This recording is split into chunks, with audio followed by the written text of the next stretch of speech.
I love these. I'm not sure if this is a prey or not, or just a reproduction from down in Florida. I gotta find out. Of course, they're not saying on the.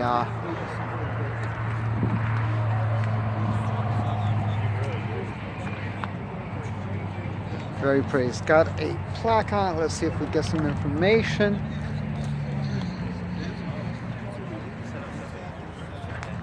These are just so beautiful. Just beautiful. Of course, you got the golf clubs. And this certifies that this Auburn automobile has been driven 100. Yeah. That was interesting, was that all of the originals had that. That these cars were good for over 100. Very interesting. Of course, this is not. Let's see. She was standing right there. She was standing up. Heather was there. That's beautiful. Auburn, right on down. Who's Auburn? Who's what? Auburn. We're sitting back there, right there. Ah, gentleman back there. Thank you. There are two back there on the chair. Let's see if we can get a word with him and find out some background on this Auburn. Let's see. We're with David, who owns the Auburn. Now this is a Glen Prairie. Glen Prairie 1936 Boattail Speedster. Very good, but this one was built in 73. 73 put together, yes. Very good. Now, what's the chassis? Chassis is an extended Ford chassis. Uh-huh. It's got a powertrain is a 351 Windsor. Very good. And I presume it's not supercharged? At the moment it's not. We pulled it off. Yeah. And basically upgrading the engine down the road, so we'll switch it back to being supercharged. Nice. There was a supercharger on it, but between the belts and the pulleys, we started going through the car over the last 3 years. So we Yeah. just put a brand new wire harness in it, upgraded with LED lights, both in there and the original trip driving lights. Nice. We custom made the turn signals with extensions. Oh, that's brilliant. That is brilliant. Yeah, that's the thing with John Prey, is that he bought up all of the rights and all of the molds and all the parts, and he used so many of the original parts for his cars. It's just remarkable. Because that, I mean, it's, yeah, I can't get over it. They are just that well detailed and beautiful. Now, you were saying that you went over everything, you did a new dash. Well, we upgraded the dash panels. Actually got it from Felix, the parts manager for Glen Prairie. Very good. Spoke with Doug on the phone. Matter of fact, Doug's actually doing a third generation. Oh, really? They're building them out of steel. I'm Nice. told they're only building 6 of them, Yeah. and I think they're starting at 750. Yeah.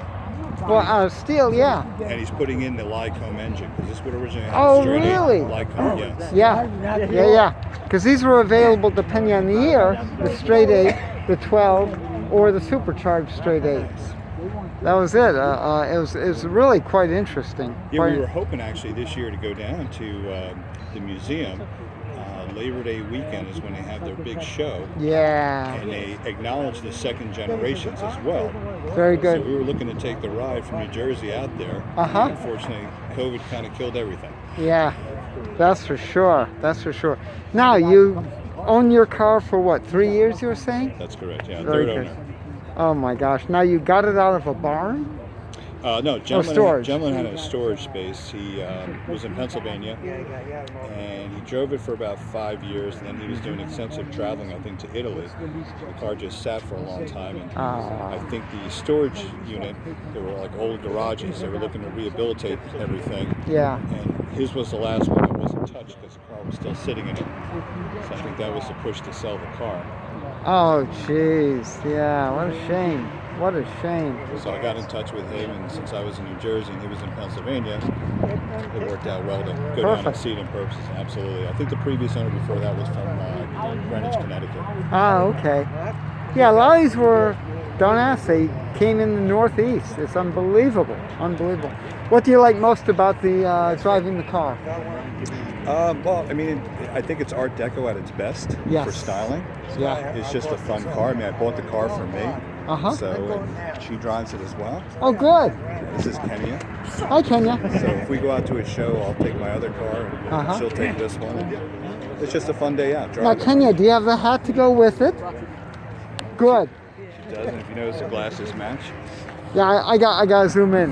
Oh, perfect. Perfect. Oh, that's great. That's great. Because that's half the fun is all the accessories. This is wonderful. Absolutely wonderful. Yeah, we drove up this morning from New Jersey, about 130 miles to get here, and we actually put the heater on. Yeah, And I'm and sure. of course, we had the top up as well. Yeah. And we had the side windows in. Those just screw in Good. on both sides. Yeah. Yeah, so one thing is that it is a true roadster with side curtains and a removable top rather than permanent. Right. So. The top it's got the bows. It all drops down behind the boot, and then the Oh, it does. Okay. yeah, and then the side windows, they're actually Let's take a look. plexiglass, and they actually screw right in. Ah, so it does open. Very good. And then just like the old Jaguar Yeah. and the Brits, very good. Oh, I love the interiors. This is gorgeous. Now these plates, of course, were off the original. The pins are off the original. The superchargers, all that's off the original. I like it. I want to take a look at your dashboard. You see the machine turning? That is gorgeous. I'm glad you took the radio out. Yeah, it's got a hidden radio with the technology, so you have the Bluetooth. Uh-huh. And then things we've added below is you've got the original Auburn heater Right. down below. Uh-huh. And then we did a special panel for the toggle switches, so you've got access to your air horns, your trip lights, your cow lights, your heater. Very good. Very good. And then the original dash would have been 3 gauges. Yes. You would have had the speedometer and the tach, and then the oil pressure tank and everything was in just in one. On the right side, you would have had the radio. You would have the clock to the right of the Ah, okay. Ab Jenkins plaque. Plaque, yeah. Yeah. Just, And I spoke to some of the original owners of the series ones, Uh-huh. and they said that not every plaque was written with 100. It was actually the exact mileage that the car was actually tested at. oh, really? Yeah, it was interesting. I know is that that was a big selling point, and Ab Jenkins really being the race car driver of the era. This is just so gorgeous, this boat tail. Now, just out of curiosity, to get to the boat tail, the trunk is either through the back seat or through the golf door, correct? You can access it both ways. The golf door, which will just give you a straight across. Yeah. The seat folds forward, Mhm. and you've actually got room probably about 80% up until the boat. Ah, okay. So back in the very, very back is the subwoofer and the amplifier that all puts in together the out-of-sight radio. Because we take this, and I've driven it about 90 down the turnpike. How does she feel at speed? If you got a good straight run, Yeah. she runs good. The thing I find that's most challenging, I think that's with any car you have today, is the people that are around you. And of course, when you drive a classic, you have so many people that want to take a photo, but the scary part is when they're the only driver. Yes. Yes. Yes. So it helps to have that little extra push to accelerate if you need to move fast. This is beautiful. Just beautiful. I love the, like you say, the deco, the bumper, the way how it comes out to that single overrider, all of the little touches, the Auburn on the lenses, and look at this. It's just beautiful. Coming down to the full crease. Yeah, on Oh, both of the pontoons, you've got the chrome spears. yes. Both on the front end. And I love the filler. This is most unique of the boat tails. I like that filler. That is too cool. Oh, this is just beautiful. Just beautiful. David, I really appreciate it. Thanks for coming out. Really appreciate it. Again, this is Pam from NortheastWheelsEvents.com at the 2020 Fall Chariots of God car show over here at the Classic Auto Mall in Morgantown, PA. For more cool events like this, make sure you check NortheastWheelsEvents.com, SoutheastWheelsEvents.com, UKWheelsEvents.com, and while you're there, post and share your events. I'll see you at the shows.